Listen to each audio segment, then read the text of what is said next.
All right, me and the crew have set up some MGM steel targets downrange at unknown distances, and Monty's gonna engage them in a certain sequence. Before we do that, he's gonna run us through his Centurion Arms upgraded SPR.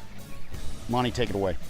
All right, starting down at the muzzle, some of the things that you and me, Larry, agree that we're not real big muzzle brake guys, much more flash hider. So one of the first things I did, this being my personal rifle and how I set it up for my experience of use and building guns, is I swapped out the brake for a flash hider. And I still have the collar on it. I do personally own one of the OpSync 12th model suppressors, so I want to keep it compatible with that. So I went ahead and basically swapped that out so that I had the ability to have a flash hider, but still maintain the capability to use my suppressor. Moving further back, we have the rail that I kind of worked with another friend of mine to develop, which is a Centurion Arms rail. It's a lightweight two-piece rail that clamps onto a standard barrel nut. We have the sling swivel cups that are built right into the rail, front and rear on both sides. So it gives you the option of easily plugging in your sling for either side that you want, and lightweight. You know, this one has a large steel barrel nut that goes on there that consumes a lot of weight. With this, we just use the standard one, and it cuts down a lot of weight, but you still have the safety and security of a steel barrel nut. So going from there, really the other upgrade that I've done is the Geisley trigger. Just nice Geisley two-stage trigger. And the enhanced trigger guard, basically, you know, a little bit more comfortable with the rounded edges, kind of taking the edge off from some of the standard stock ones.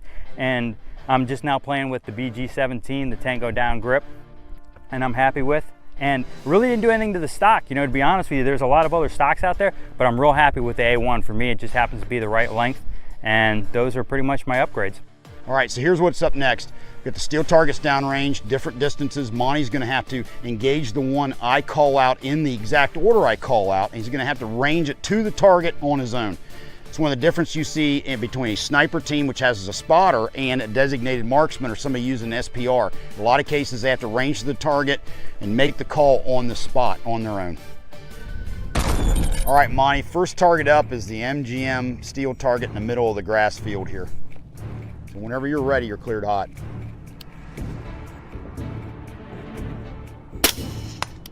Okay, hit just below dead center, slightly to the right. Okay, next one against the wood line, whenever you're ready.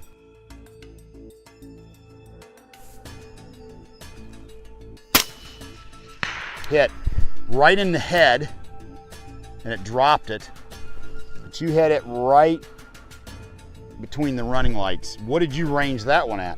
Well, I was thinking it was in the neighborhood of 3, but I think it's a little bit closer than that due to where it hit. It hit a little bit high from where I expected it. Yes, it's right about 250. Okay. Real close to 250. All right, since you're over there, go ahead and hit the one right beside it.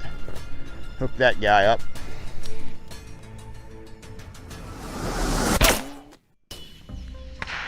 You got it right above the breastbone. Okay. And what did you range it at? Same? Pretty close to the same. Yeah, it's approximately 250. It's just a little bit closer, but it's almost the same. Now, while you're there, this one all the way to the far left, this dropper all the way to the far left. Yep.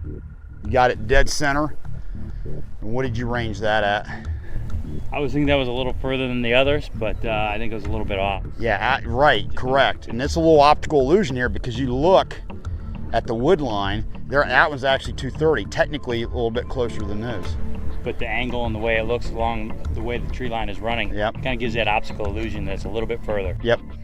All right, Monty, this one here by the corner of the field and the edge of the tree line there. All right. You got it just a little bit right of center. What did you range that at? Just over 200, between, I'd say it's probably about 220 is what I can. It's very, very close to that. Okay. And that last shot down there on the edge of the wood line, corner of the field.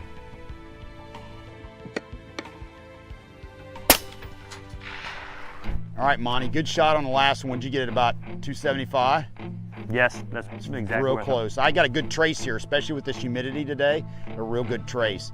Now, if you don't mind, if you got a few little pointers for the folks at home on ranging targets like this and adjusting your shots as well. Okay. For ranging, you know, ranging is one of those things that's kind of difficult. It's an acquired skill. One thing that I can think that'll help people kind of relate mentally to it is picturing football fields out in front of you. People can kind of envision how long a football field is and kind of lay them down in front of you. That'll give you kind of a good guesstimate, so to speak, as far as the range. And obviously it gets difficult with different types of terrain, but once again, just experience. One good way that you can develop a good skill set for that and gain some experience is you don't even have to be on the range shooting, but going out with a laser rangefinder and actually lasing things like and doing estimates. So just kind of exercising your ability to view a target, kind of come up with an estimate of what you think it is, and then laze it to verify, and you'll start to get a better feel for it. Now, Monty, on shots like this, farthest shot was about 3, anywhere from 150 to 3. What did you have your scope set on magnification-wise? Magnification-wise, for this, the drill right here, I was able to keep it at 2.5 power, and I had no problem with it at all. At 2.5 power, it gave me a good wide field of view, and allowed me to still engage all the targets. Hey, thanks for watching the Vickers Tactical YouTube channel. To subscribe, click here, and to watch some of my favorite videos, click here. Have a good one. LAV out.